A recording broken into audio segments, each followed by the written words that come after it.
a los doctores Bleichmar, una vez más, el espacio clínico y sus enseñanzas, y este foro que nos permite expresar nuestras reflexiones, que de no ser en un lugar como este, se quedarían empolvadas en el ámbito del trabajo solitario del consultorio. Al comité organizador, por su trabajo también logrado en estas jornadas. Y voy a dar inicio, digamos, al tema de hoy. Yo lo titulé, este trabajo lo titulé El lenguaje silencioso de los padecimientos psicosomáticos. En la práctica clínica, cada vez son más los casos de niños que acuden a pedir ayuda por algún problema psicosomático. Los más frecuentes son asma, dermatitis, colitis. En muchas ocasiones, estos síntomas son el motivo de consulta, pero en otras, el paciente llega por alguna otra razón. Él mismo no sabe que en el espacio analítico es en donde tiene que trabajar este padecimiento. Piensa que es el médico con quien debería tratar estos síntomas. La importancia de investigar estos padecimientos permitirá una mayor claridad diagnóstica, no en términos de etiquetar al paciente, sino en términos de obtener un conocimiento profundo del fenómeno psicosomático, tanto desde el punto de vista de su etiología.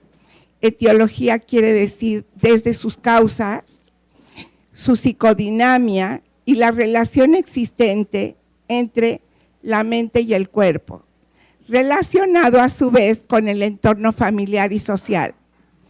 Hablar del lenguaje silencioso de los pacientes, de los padecimientos psicosomáticos, es una invitación a entrar a un campo muy extenso y apasionante a la vez.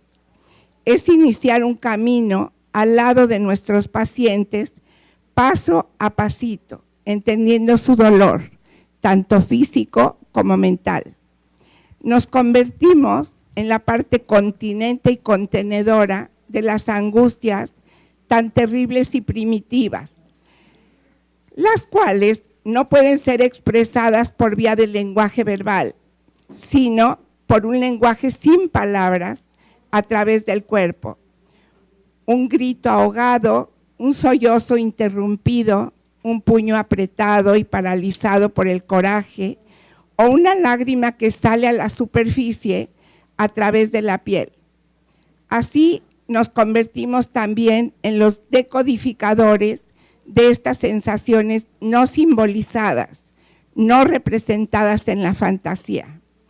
Emprender este camino con nuestros pacientes implica recorrer con ellos esos lugares insólitos, solitarios, huecos y llenos de espinas.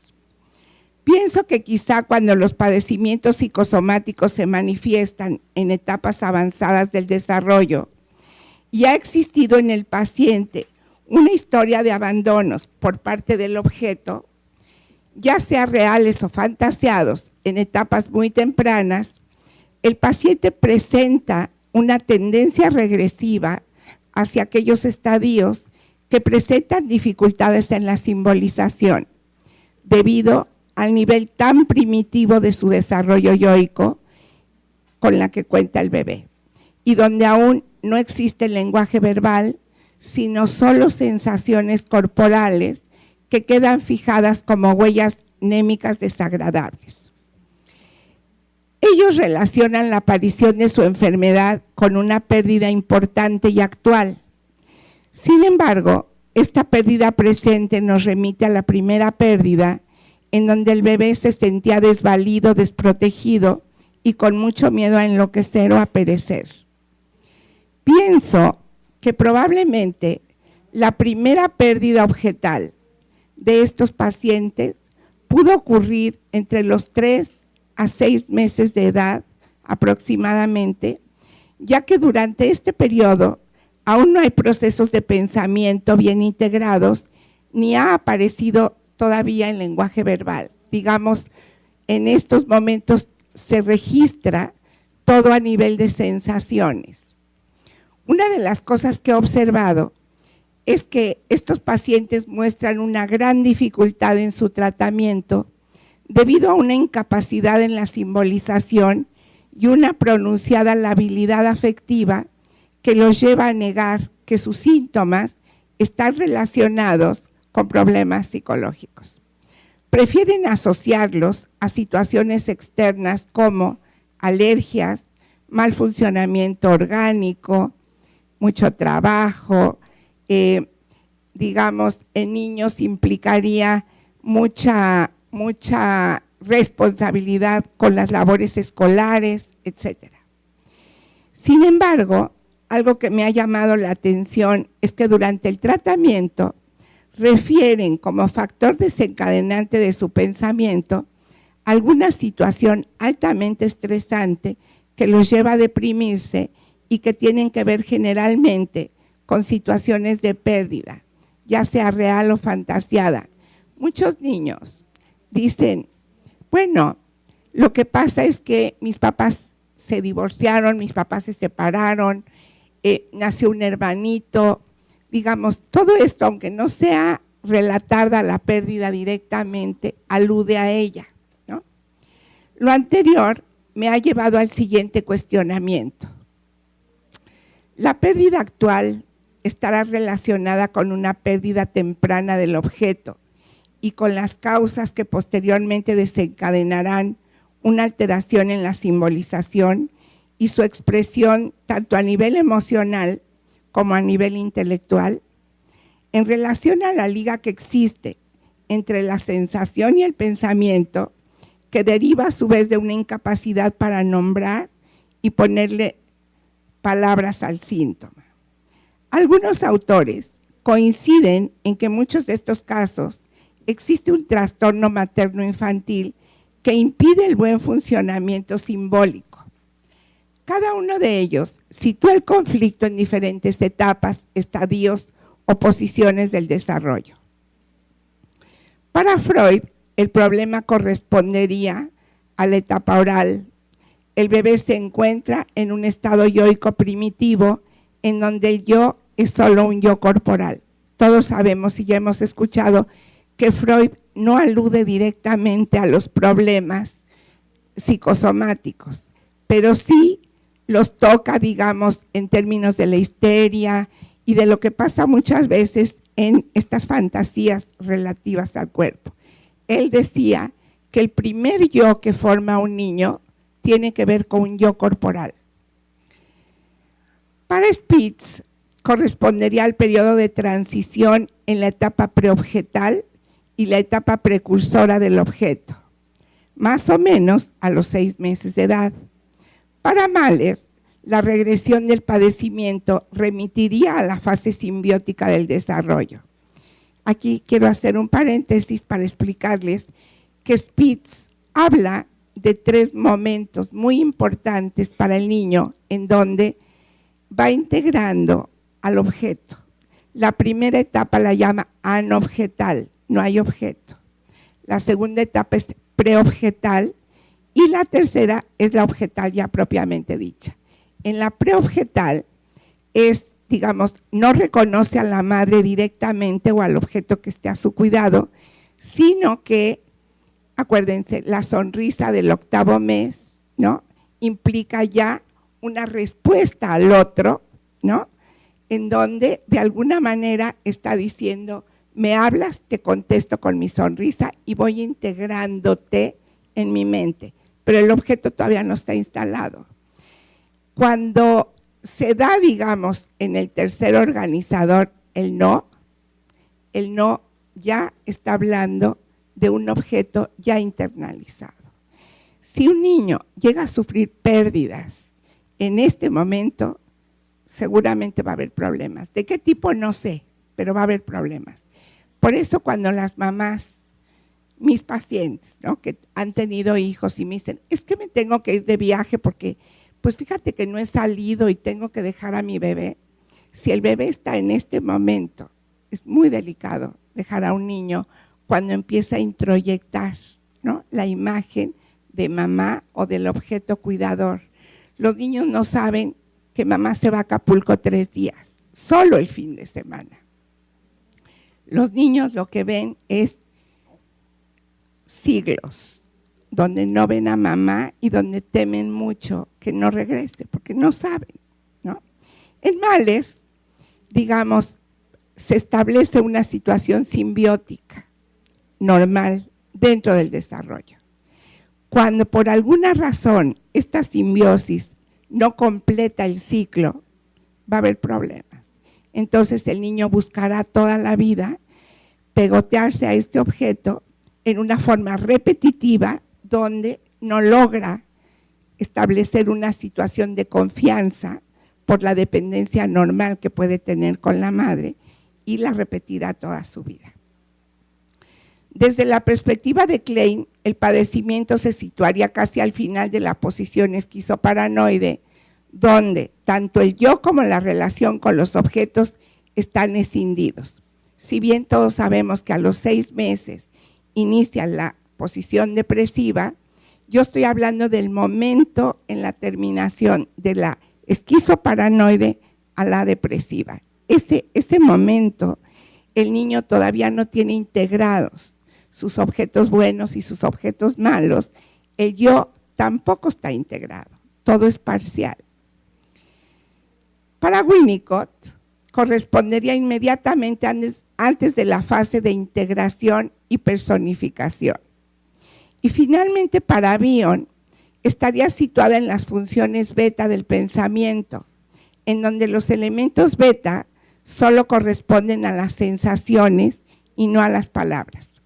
Los elementos beta, como ustedes ya saben, digamos, en un sueño, los elementos beta son las imágenes, tal cual aparecen, distorsionadas, sin sentido, ¿no? Como uno dice, soñé tan raro, no entendí nada. Las imágenes, todas están desarticuladas. Cuando pasa por nuestro pensamiento decimos, ok, tal cosa tiene que ver con esto y tal otra tiene que ver con aquello. Es cuando entonces empezamos a tener un pensamiento alfa, ya con palabras, organizado y no solo en los elementos beta del pensamiento.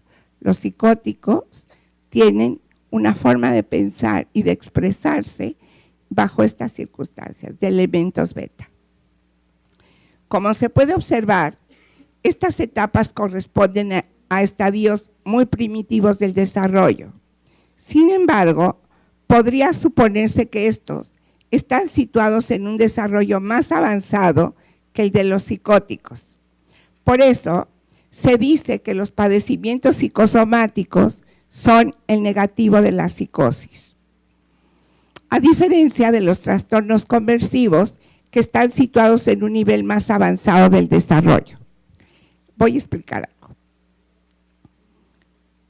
Digamos, en estos pacientes, como aquí lo han oído, a veces sí hay capacidad simbólica, a veces el padecimiento psicosomático está encapsulado, pero toda el área, ¿no? Todas las demás áreas funcionan bien. En un psicótico no, en un psicótico no hay enlaces posibles, hay una agresión muy fuerte hacia los objetos. En el caso de los pacientes con trastornos de histeria conversiva, que también los hay en niños, si me da tiempo al final voy a mencionar uno, lo que implica ahí, sí hay una representación, pero hay una represión de esa representación. Aquí no la hay. Desde mi punto de vista y en base a las observaciones de este tipo de pacientes, incluyendo a los enfermos de cáncer, pienso que posiblemente la función más importante del síntoma psicosomático es que quizá vendría a ocupar el lugar del objeto perdido. El órgano enfermo podría quizá representar al objeto malo, abandonador y persecutorio. El paciente es incapaz de poder simbolizar ese vacío y por eso también se encuentra alterada la capacidad afectiva.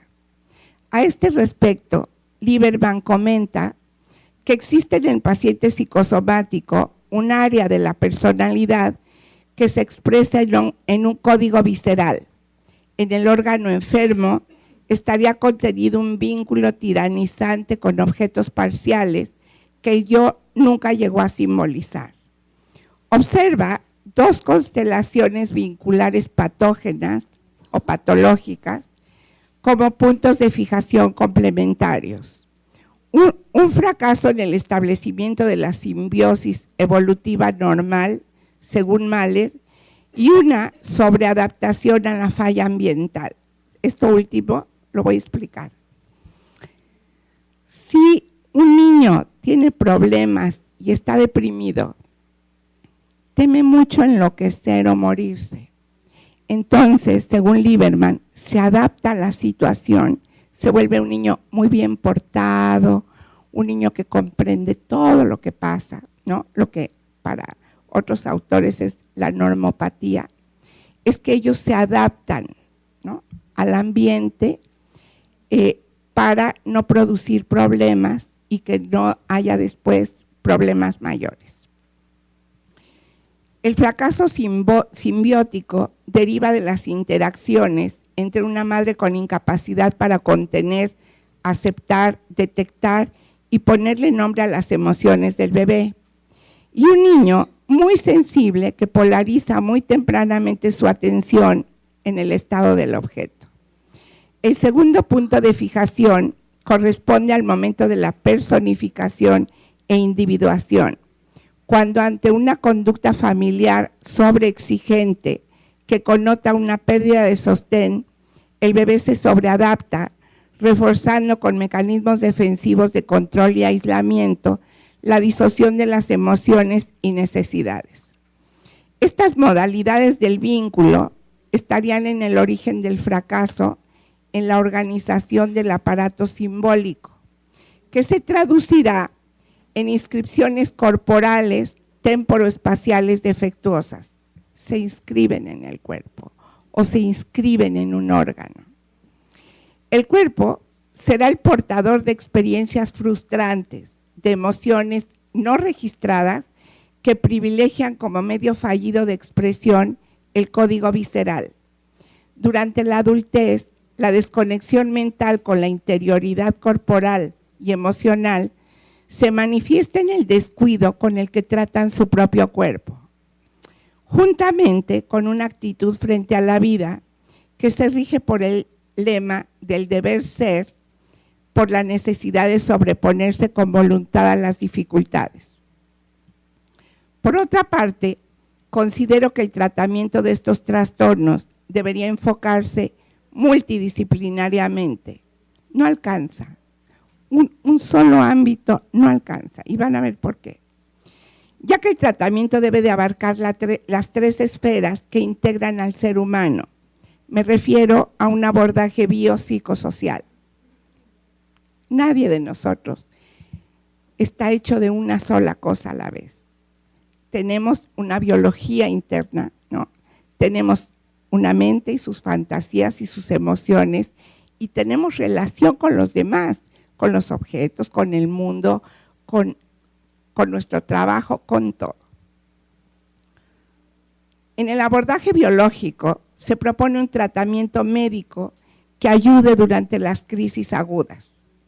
El abordaje psicoanalítico le ayudará al paciente a tomar contacto con la parte enferma de su cuerpo, primero a través de sus sensaciones e imágenes, y segundo, le ayudaría a canalizar sus impulsos de una forma más adecuada.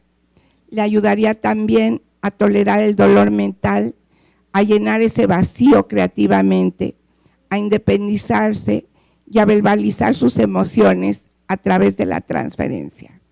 Aquí, escrito en estas líneas, se oye padrísimo y se oye facilísimo, ¿no? Ustedes deberán de estar pensando, sí, ¿y cómo le hacemos? ¿No?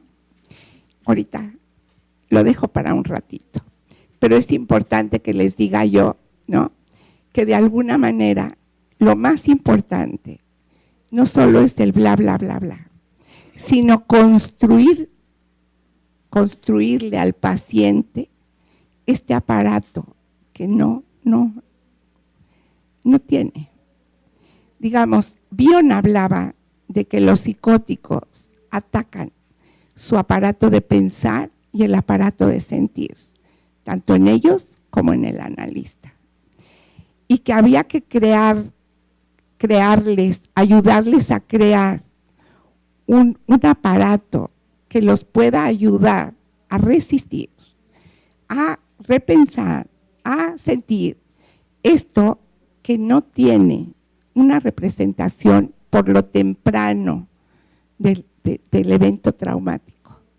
Entonces, en relación con nosotros, tendrá que hacerle tru-tru, ¿me entienden? Si fuera una costura, tru-tru, a esos huecos y a esos hoyos, que con qué se llenan, si no es a través del vínculo con nosotros, a través de irle creando poco a poco la confianza, al irle creando poco a poco que no va a pasar nada, me explico, a través del trabajo clínico. Dentro del abordaje social, creo que es importante la terapia familiar, porque en el caso de los niños existe una simbiosis no resuelta. El síntoma funciona como un pegamento adhesivo entre el niño y su madre. También es necesario incluir al padre y a los demás miembros de la familia. Esto también es válido en el tratamiento con adultos. Minuchin, que es un autor que trabaja con familias, al estudiar familias, postula 7 maneras de interacción cuya presencia establece el diagnóstico de familia psicosomática. Aglutinación, sobreprotección parental, actitudes y opiniones de gran rigidez, negación del problema familiar, falta de capacidad para resolver los problemas de autonomía, el juego en los niños es ritualizado y o impulsivo y hay una ansiedad excesiva, como sabemos que hay una simbiosis entre la mamá y el hijo. El hecho de que el hijo esté en terapia y se trabaje con él va a hacer que esto rebote en la madre y que finalmente terminan llevándose al niño. No siempre las familias aceptan tener un tratamiento integral, pero desde nuestra parte es muy importante proponerlo. Cuando estos pacientes aprenden a comunicarse con ellos mismos y con sus órganos afectados, aprenden a ser más benévolos y a reconciliarse con sus objetos, con su cuerpo y con el mundo que los rodea. Presentaré a continuación el caso de un niño de 7 años, 8 meses, al que llamaré Lalo. Desgraciadamente y por falta de tiempo, en esta exposición solo presentaré un pequeño resumen de su tratamiento, el cual duró 3 años, con sesiones de 3 veces por semana. Lalo fue traído por su mamá a consulta debido a que presentaba un cuadro de dermatitis atópica muy severo, pero muy severo. En la primera sesión entró al consultorio y me enseñó su piel con llagas en brazos y piernas. Esta sangraba y supuraba un líquido transparente mientras platicábamos. Lalo se rascaba su piel y esta sangraba aún más. Me decía, me pica, pero aunque me rasque, no se me quita, me pica desde adentro.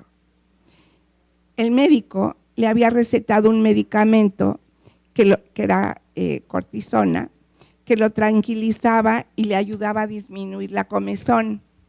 Sin embargo, Lalo me dijo que hasta la fecha ningún medicamento de los que le habían recetado había logrado quitarle la comezón dura, o sea, que le durara. Comenta, me pica, me rasgo, me sangra, me duele. A veces la pastilla hace que me quede dormido, pero me despierta el ardor y la comezón. Quisiera arrancarme la piel para que ya no me duela. Me pregunta si yo le voy a dar una pomada para aliviar el ardor. Yo le expliqué que yo no daba pomadas ni pastillas. Le dije que yo trabajaba con los sentimientos de tristeza, de enojo, de celos y de miedo en los niños. Le dije que yo pensaba que esa picazón tenía que ver con algo de las cosas que él sentía y pensaba y que no me podía decir, a lo cual me contestó, claro que no, mi piel no piensa, no piensa. Me miró con incredulidad y me dijo, entonces tú no das pomadas para que se me quite la comezón. Mi mamá me dijo que tú me ayudarías. Le contesté que era precisamente lo que estaba tratando de hacer, pero de otra manera. Le dije, tu piel te duele, pero yo creo que también hay cosas que te duelen en tu vida, pero que no puedes sentir. Tienes mucho miedo de creerme, porque por un lado desconfías de que yo pueda ayudarte sin pomada de tubito y por el otro me pides que yo pueda hacerlo rápido.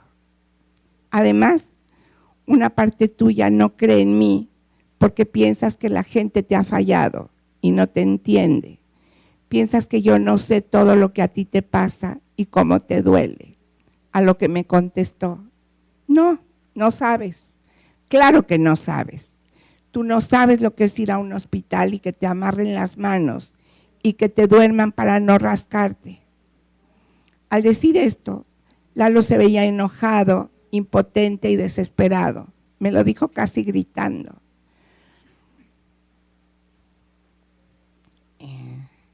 Entonces le comenté, quizás sea bueno que te des la oportunidad de ver si yo te puedo ayudar, dado que la piel te sigue picando a pesar de todas las pomadas que te han dado. Y se quedó en silencio y me dijo, ok, ¿cuándo empezamos?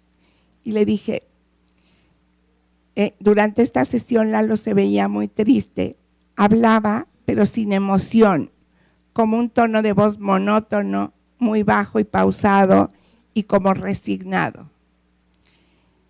Se veía desesperanzado. En la entrevista con su madre, esta refiere que Lalo fue un hijo deseado pero no planeado. Es el segundo hijo de 3 hermanos. El mayor es 4 años más grande que él y su hermano menor nació cuando Lalo tenía 5 años. Entre su hermano mayor y Lalo, la madre tuvo varios abortos espontáneos y pensó que ya no quería tener más hijos. Refiere que cuando recibió la noticia del embarazo de Lalo, pensó en abortarlo, debido a que se encontraba en un momento muy difícil de su vida y no era el momento para tener un hijo, ya que su esposo se había quedado sin trabajo y además su padre estaba próximo a morir debido a una enfermedad degenerativa de los músculos. Es su padre el que la convence de tener al bebé y le dice, no abortes porque no quiero que te quedes sola. La abuela materna de Lalo había muerto debido a un aneurisma 6 meses antes de que enfermara el abuelo. Gaby, la mamá de Lalo, era muy apegada a sus padres. Durante todo el embarazo tuvo temor a deprimirse, al igual al dar a luz. Y así fue. La depresión posparto le duró 2 meses muy intensa, de no poder tocar al bebé. Lo tocaba para darle de comer y ya.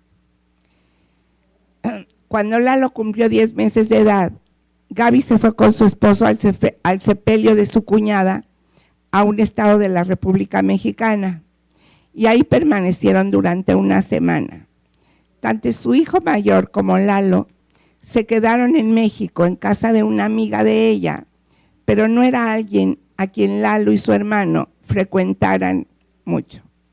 Al tercer día de la ausencia de los padres, Lalo se negaba a comer, a dormir y tuvo altas fiebres y diarrea, al grado que fue hospitalizado porque tenía signos de deshidratación.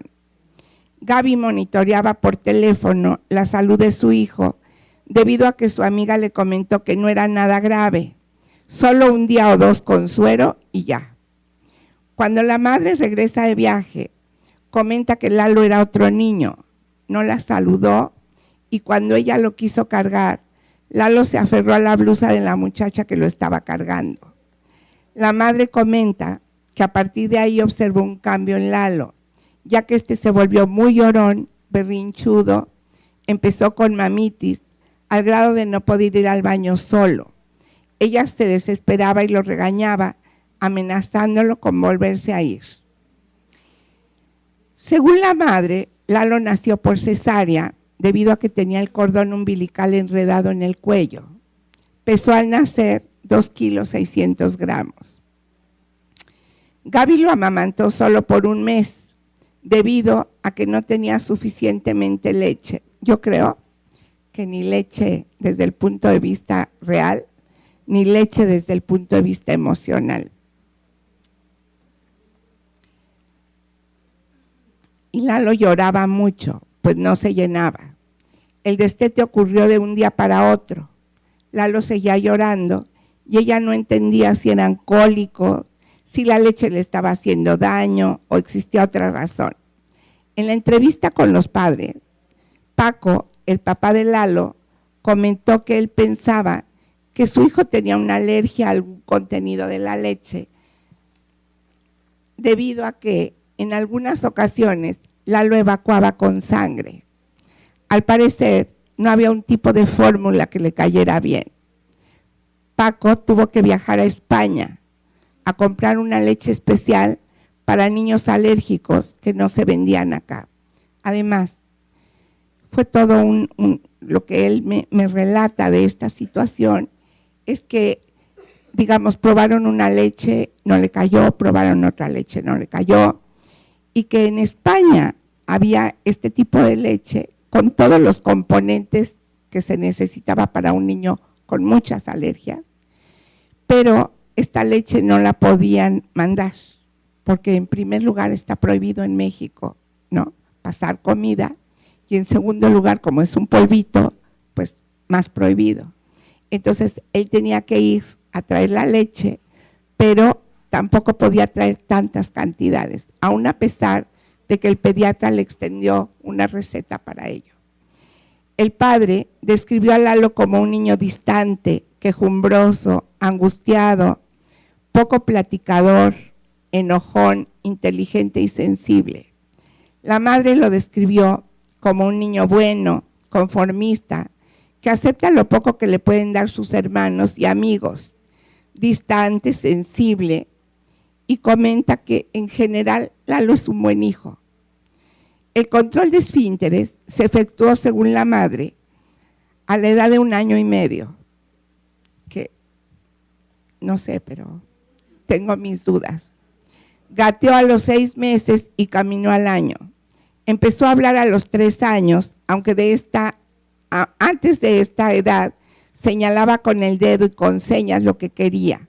A veces no le entendía ni se desesperaba. Un día empezó a hablar de repente. A veces no le entendía ni se desesperaba. Hablar de repente. En relación a su sexualidad, refiere la madre que desde muy chico le gustaba jugar con su pene durante todo el día. Entró a la guardería a los 2 años de edad debido a que a su madre le habían ofrecido un muy buen trabajo. Era lo que había soñado toda su vida, llegar a la televisión y ser vista por todos. Digo esto porque quizá esto es un retrato de una madre muy narcisista, ¿me entienden? Y con poca capacidad de reflejarle al niño otra cosa. El primer mes en la guardería, Lalo lloró mucho durante todo el tiempo que estuvo. Lo dejaban a las 7 de la mañana y lo recogían a las 6 de la tarde. A las 3 semanas de haber ingresado, empezaron a salir unas ronchitas en la piel, las cuales se fueron agravando cada vez más, al grado que la directora le sugirió sacarlo por un tiempo. Gaby sintió mucha culpa por haber dejado a Lalo para irse a trabajar y, según Paco, su padre, empezó a sobreprotegerlo la madre para compensar la culpa. A la edad de 3 años y medio ingresó a la escuela. Era poco amiguero. En algunas ocasiones lloraba porque no quería ir a la escuela argumentando dolor de estómago. Esto es muy frecuente. Digamos, en niños que les cuesta separarse estos síntomas de vómito, dolor de estómago, dolor de cabeza, antes de irse a la escuela. Digamos, no es que no sean reales, el niño las sufre, pero más que el dolor físico, ¿no? Está hablando de otra cosa que tiene que ver con el temor a separarse, a morirse, a que la madre se muera, como fantasías de separación. La dermatitis empezó a aparecer cada vez más con frecuencia. El pediatra comentó que podría ser una alergia al polvo, por lo cual se cambiaron de casa. Este cambio produjo otro brote severo en la piel de Lalo. Tiempo después hubo una excursión escolar a la cual Lalo no quería asistir. Y al llegar al campamento apareció otro brote, lo que provocó que sus padres tuvieran que ir a recogerlo. Su hermano tenía poco tiempo de haber nacido. A grandes rasgos, estos son los antecedentes con los que llega Carlos a mi consultorio. Las primeras sesiones transcurrieron en un clima muy denso. Para Lalo no era nada fácil hacer conexiones entre su mundo interno y externo y no toleraba mis interpretaciones. A veces dibujaba personas que estaban viendo de perfil, nunca de frente. Los personajes mostraban los dientes y generalmente me decía que tenían impermeable o abrigo porque estaba lloviendo o hacía frío. Incluso en algunas ocasiones llevaban guantes y botas de esquimal. Lalo parecía muchas de las veces inmerso en su mundo interno y daba la impresión de estar dentro de una burbuja de jabón, aislado, pero con el temor constante de que esta burbuja podría romperse en cualquier momento y lo podría exponer en carne viva, sin impermeable, ni abrigo, ni guantes, a un dolor sin palabras. No me dejaba entrar a su mundo, el cual percibía como muy frágil. En algunas ocasiones, mi sensación era que Lalo solo quería estar en el consultorio, sentado viéndome y esperando oír mi voz. Mi intención en esos encuentros solo fue poder establecer un nexo, un hilo conductor que él pudiera captar o aprehender. Supuse que lo importante para él era el tiempo en que permanecíamos juntos. Al principio, los horarios no eran constantes, es decir, cada día tenía su propio horario. Decidí como una alternativa técnica verlo lunes, miércoles y viernes, pero todos esos días a las 4:30 de la tarde. Ya que Lalo me decía, entonces no te voy a ver pasado mañana igual que hoy. Por alguna razón necesitaba saber que existía un día y una hora específica en donde sabía que yo estaría ahí. En una ocasión me preguntó si yo vivía ahí dentro del consultorio. Le pregunté que por qué creía eso y me dijo que porque siempre estaba yo ahí y pensaba que mi casa era la otra puerta que tengo al lado de mi consultorio, una puerta cerrada, que es otro espacio, pero no la abro. Entonces pensó que era una extensión de mi casa. Pienso que los encuentros constantes le fueron dando una sensación de estructura firme y fija, a diferencia de las primeras sesiones en donde salía a la sala de espera a ver si estaba su mamá ahí sentada. Al terminar las sesiones lloraba porque no se quería ir y me pedía algo del consultorio como algún animalito, una goma, sacapuntas, para asegurarse de que me iba a volver a ver en periodo de vacaciones. Cuando se acercaban las vacaciones de Semana Santa,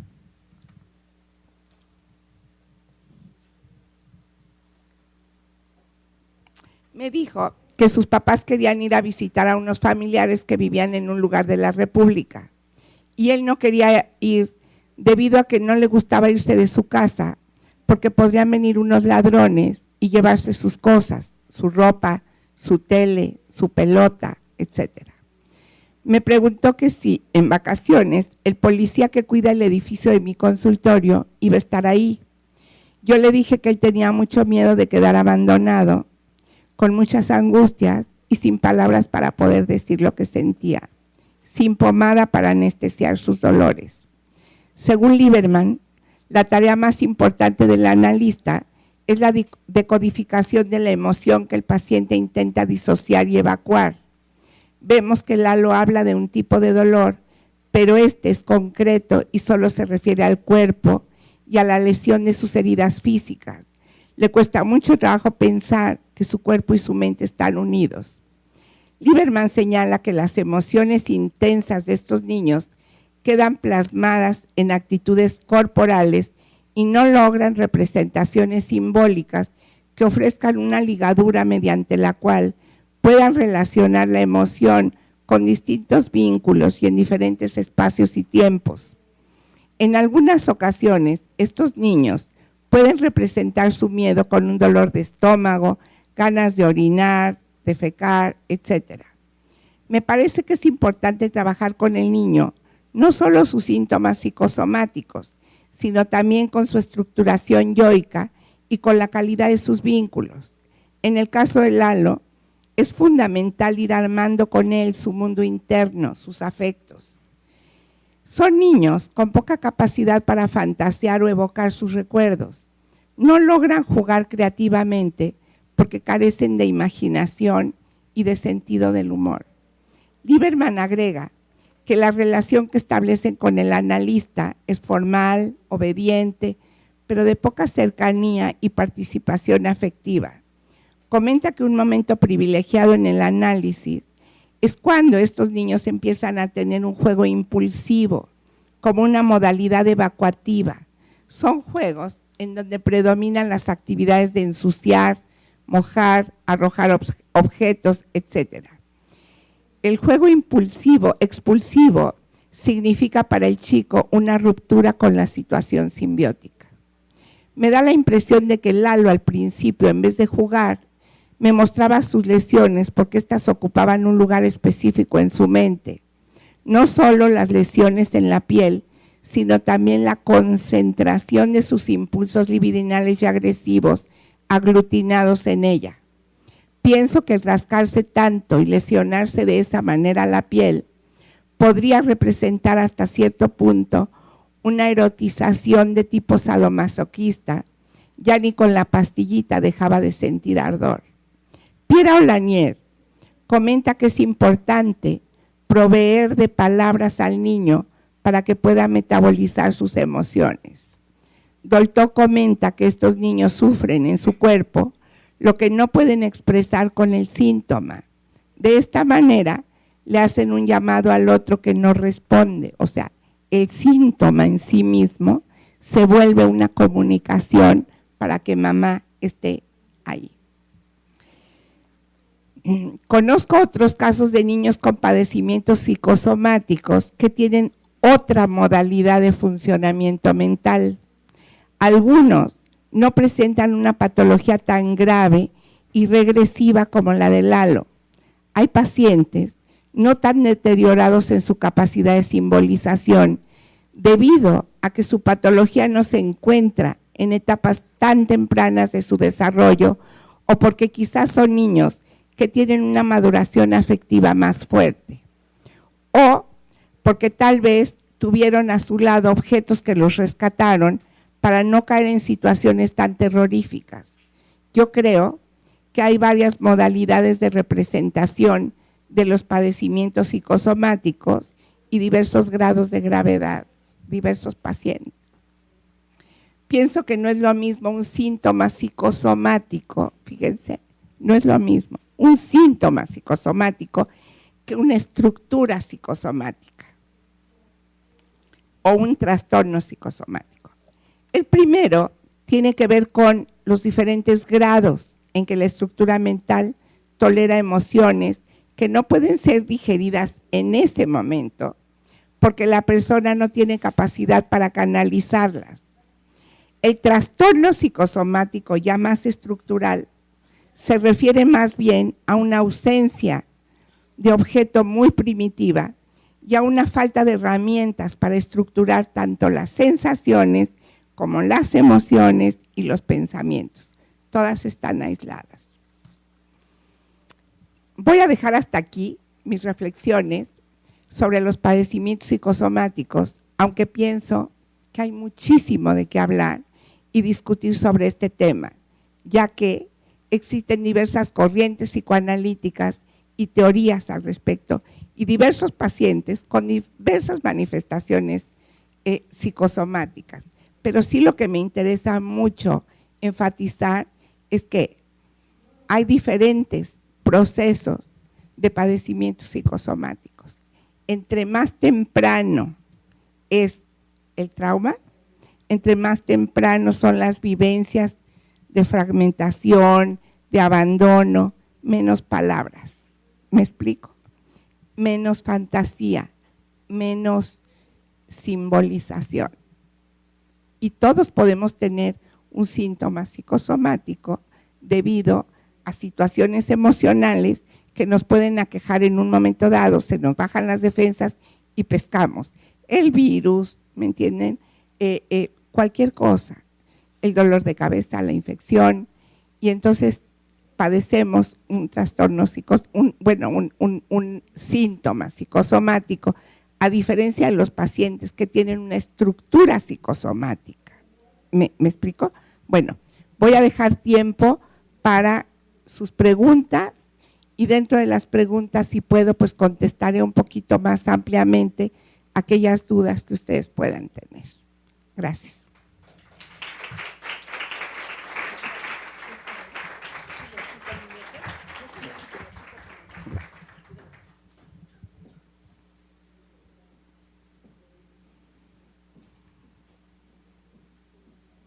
¿No hay preguntas?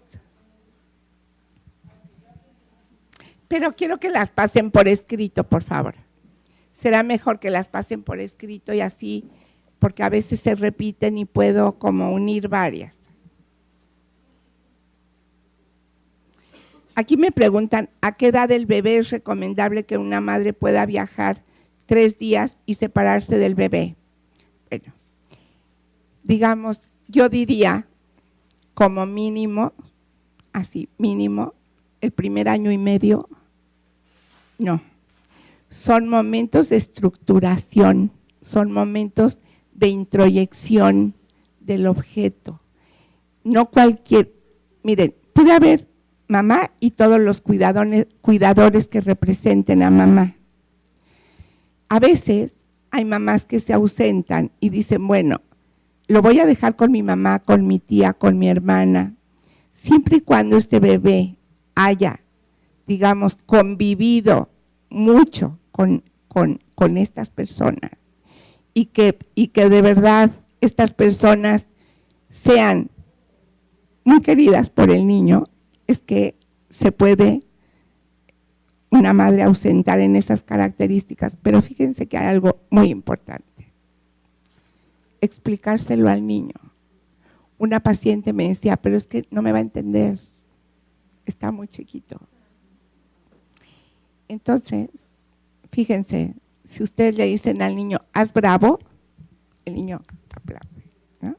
Tengo manita, no tengo manita, el niño la hace. Entonces, ¿no entiende? ¿Responde a lo que le estamos diciendo o no responde a lo que le estamos diciendo? Entonces, ¿por qué no va a entender después de, en el tiempo permitido, mamita y papito se van a ir de viaje, te vas a quedar con la titi, la nona, ¿no? Como le llamen a la abuela, la abu, ¿no?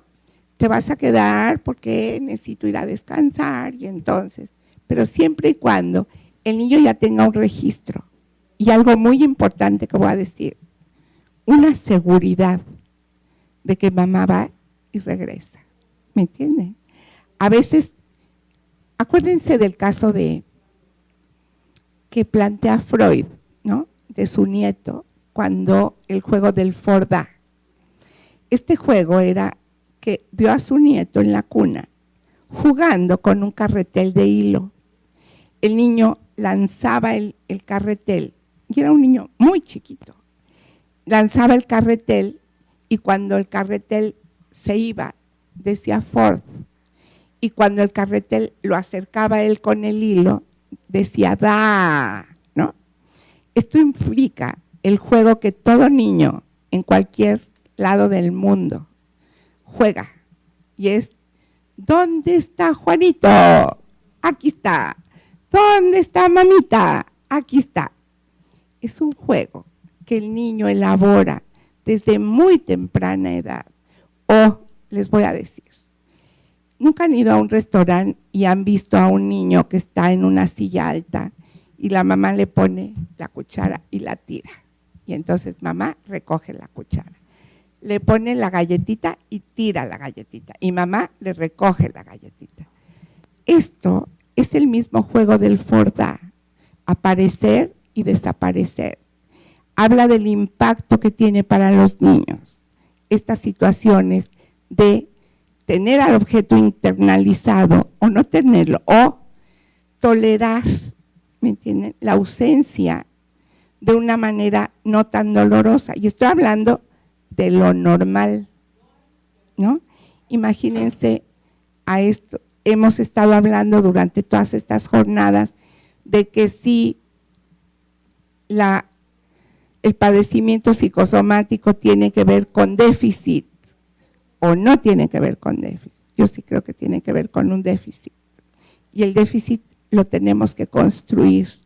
Esto que les digo del juego del Fordá es para ejemplificar en esta pregunta de si los niños registran, si nosotros como madres, que somos todo, para un bebé la mamá es todo, es su contacto con la realidad, es la decodificadora de sus emociones, es la que contiene sus angustias, es la que lo alimenta para que crezca y no, es la que lo educa y lo frustra para decirle, no te voy a dar de comer en la boca porque tú ya puedes, ¿no?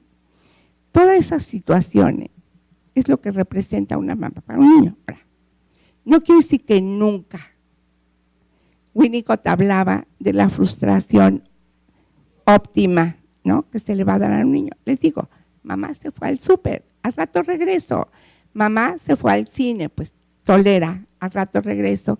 Y esto es una enseñanza, pero tiene que ser paulatina.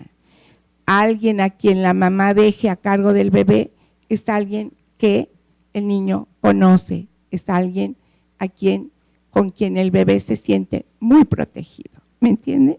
No importa que un niño vaya a la guardería de 7 a 6, importa la calidad, ¿me explico?, de ese momento de estar con la madre. Pero en Lalo no existía, no había una madre que le dijera, esto te pasa por esto sientes por esto, que le decodificara sus emociones. ¿Queda claro? Ok. Los brazos y las piernas son medios para alcanzar la piel en el discurso. No piensa autonomía. ¿Cree que el niño sufra ante la indefensión de una autonomía por alcanzar a la madre en un reconocimiento de vida y de ser? La madre da significado en parte al sujeto, definitivamente. Y no quiero decir la madre, todo aquel objeto que esté al cargo del bebé, ¿me entienden? No importa, nosotros vemos en la consulta, cuando evaluamos y aceptamos a un paciente, digamos, en consulta a un paciente, dentro de aquellas posibilidades que vemos que pueden tener unas soluciones, ok, fue abandonado, fue maltratado, pero hubo una nana, ¿no? El paciente te lo dice, mira, mi nana me daba amor, mi nana me daba cuidado, mi nana siempre estuvo conmigo. Ahí puede existir una liga transferencial de objeto bueno, dado que hubo alguien, ¿no? Una hada madrina, un chapulín colorado, ¿no? Pepe Grillo, que le da al paciente de un cuidado interno. ¿Queda claro? ¿Sí? Bueno.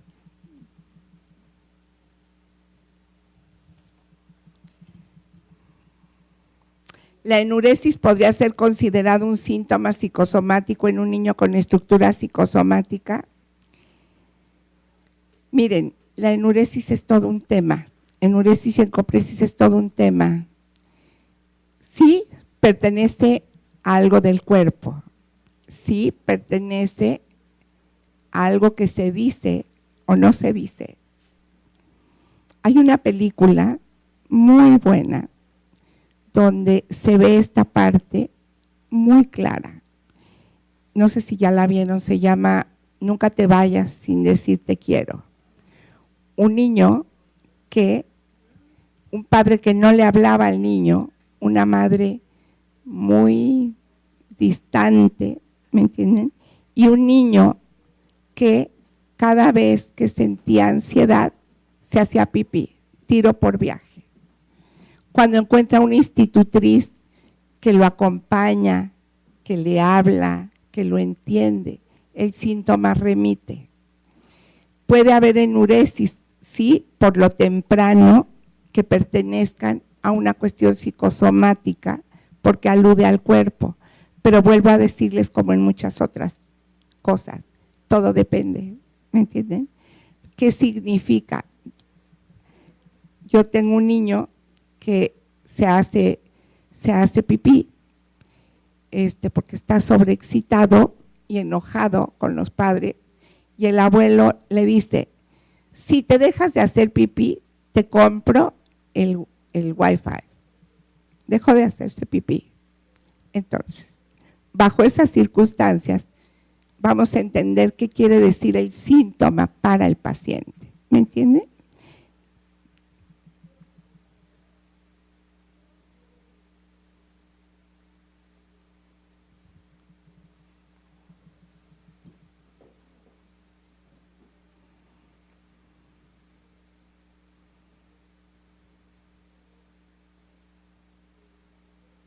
Cuando Lalo pedía un objeto del consultorio cuando se iba, o que iba a haber una interrupción, ¿tú se lo dabas? ¿Cómo se maneja esa situación? Les voy a explicar. Hay quienes dirían que no, y yo vuelvo a decirles, todo depende. Uno no es la misma terapeuta con un niño o con un paciente que con otro, depende de la patología de cada quien. Digamos, yo les dije hace un ratito, interpretarle a estos pacientes psicosomáticos cuando no hay una capacidad simbólica o no quieren oír la interpretación o no la entienden. Yo tengo un paciente que me dice, doctora, mi cabeza entiende perfecto lo que usted dice, pero aquí no lo siento, ¿me entienden? Entonces, vamos a entender qué es eso. Entonces, un niño con estas características, hay una separación del consultorio, del analista, y entonces, ¿se acuerdan del objeto transicional de Winnicott?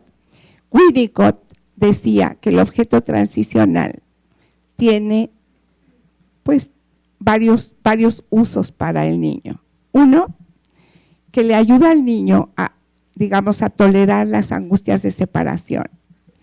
El objeto transicional, ¿no?, delimita el yo del no yo. Él sabe que el osito de peluche no es mamá, ni es él, ¿no? Sabe que hay una adentro y que hay una afuera, y que esto abre un espacio en la mente, ¿no?, para poder tramitar este interno, externo, yo, no yo, y además me ayuda, me acompaña en los estados de angustia. Winnicott decía, si la madre no es suficientemente buena, el niño deja el objeto transicional, pierde conexión emocional. Entonces, y si es excesivo, el niño, este objeto transicional va a ser un objeto fetiche. Bueno, lo que yo he visto, no sé otros casos, pero lo que yo he visto es que este tipo de niños no tienen objeto transicional, y que el hecho de que se puedan llevar del consultorio algo que no sea muy significativo, quiero decir, si una niña me dice, me llevo tu casa de muñecas, que es de este tamaño, obviamente no. Siempre tenemos que ver qué simboliza el hecho de que un niño se lleve una parte tuya, ¿no? En los momentos en que no te ve. Puede ser una muleta, puede ser digamos, la unión que necesite tener con su analista en los momentos en que no lo ve, sí, pero esto no puede ser durante todo el tratamiento. Hay momentos que esto sirve como una muletilla, ¿me explico?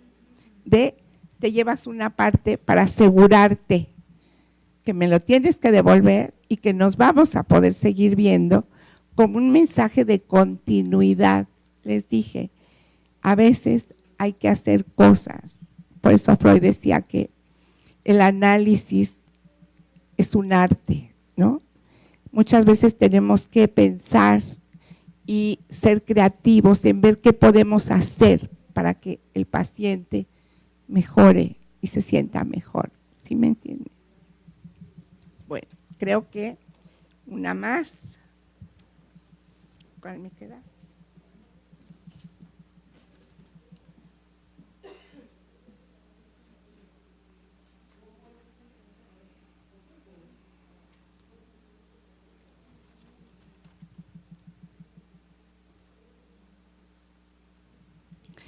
Se podría diferenciar un síntoma psicosomático de uno conversivo en un niño que todavía no habla.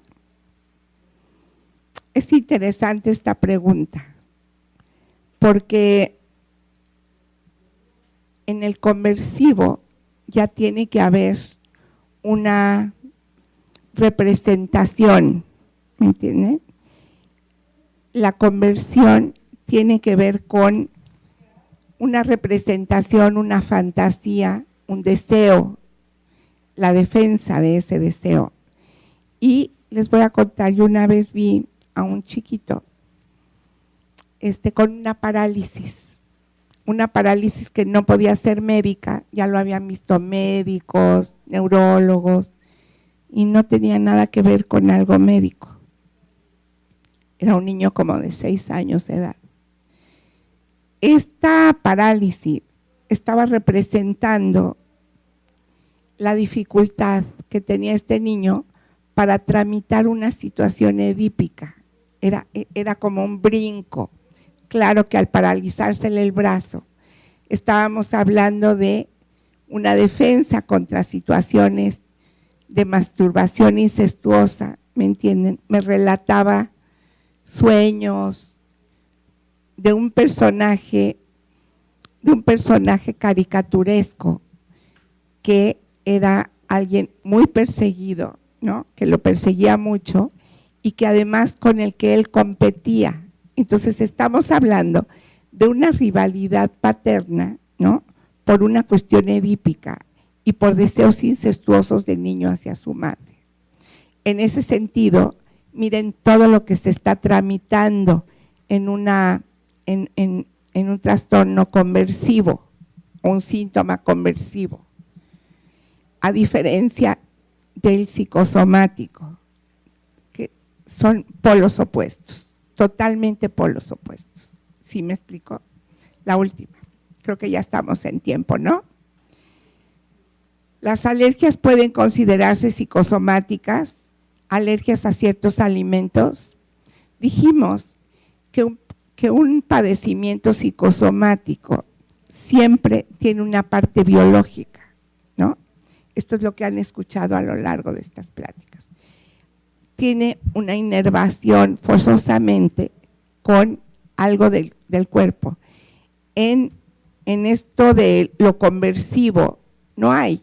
Este chiquito no tenía lesiones en el cuello, no tenía lesiones neurológicas más allá que pudieran dar cuenta de una parálisis así.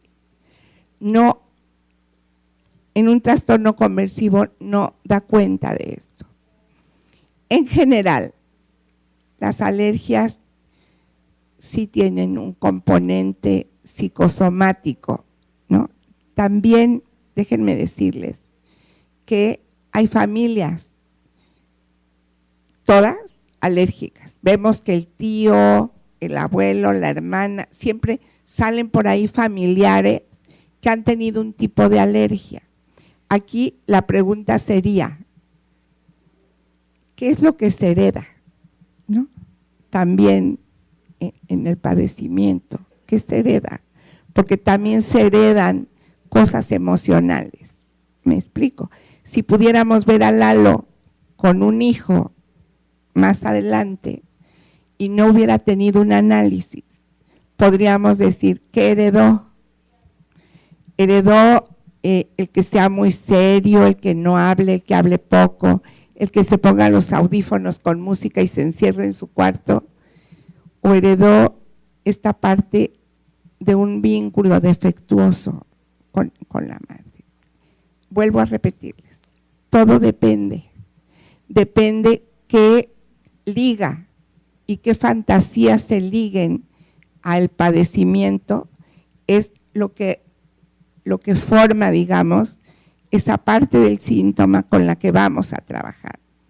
Si es verdad que las alergias se disminuyen muchísimo, muchísimo, porque miren, si ustedes van a un médico que poco sensible a las cuestiones, digamos, psicoanalíticas y emocionales, va a decir que efectivamente la alergia tiene que ver con el exponerse a ciertas situaciones, ¿no? Tiene que ver. Pero aunque este chiquito se cambia de casa, ¿no? Así tipo donde hay puros árboles y pisos no de alfombra ni nada, y seguía con el padecimiento. Entonces, puede ser que nunca se quite una alergia, pero va a disminuir muchísimo cuando podemos. La mente domina, de verdad. La mente domina, la mente a veces nos hace tener palpitaciones, sudoración, angustia, enrojecimiento, sudor, por alguna cosa que estamos sintiendo. Entonces, yo sí creo que la mente domina sobre el cuerpo. Aquí el punto es, ¿domina directamente o indirectamente? ¿Conscientemente o inconscientemente? Pero que el cuerpo es la estación de llegada, el cuerpo es la estación de llegada. Ya no me dio tiempo a hablarles de otros 2 casos que con esto acabo, de chicos que presentaron síntomas muy graves, psicosomáticos, síntomas. Quiero decir, en todas las demás áreas estaban bien, pero este chiquito fue bulleado durísimo en la escuela. Y el abuelo, que era su único nieto adorado y descendiente del apellido, se metió y entonces fue a la escuela y amenazó a los demás niños. O sea, habrán de saber lo que pasó después. Ya voy a acabar. Lo hicieron a un lado, le hicieron la ley del hielo y hubo situaciones muy difíciles para el niño, por también su estructura mental, de decodificar. Agarró una bacteria, se le instaló en el vaso y le tuvieron que extirpar el vaso. Afortunadamente, porque fue con un muy buen pediatra que lo detectó, pero le pudo haber costado la vida. Y fue una situación de momento, no de un trastorno como tal. Bueno, pues muchas gracias.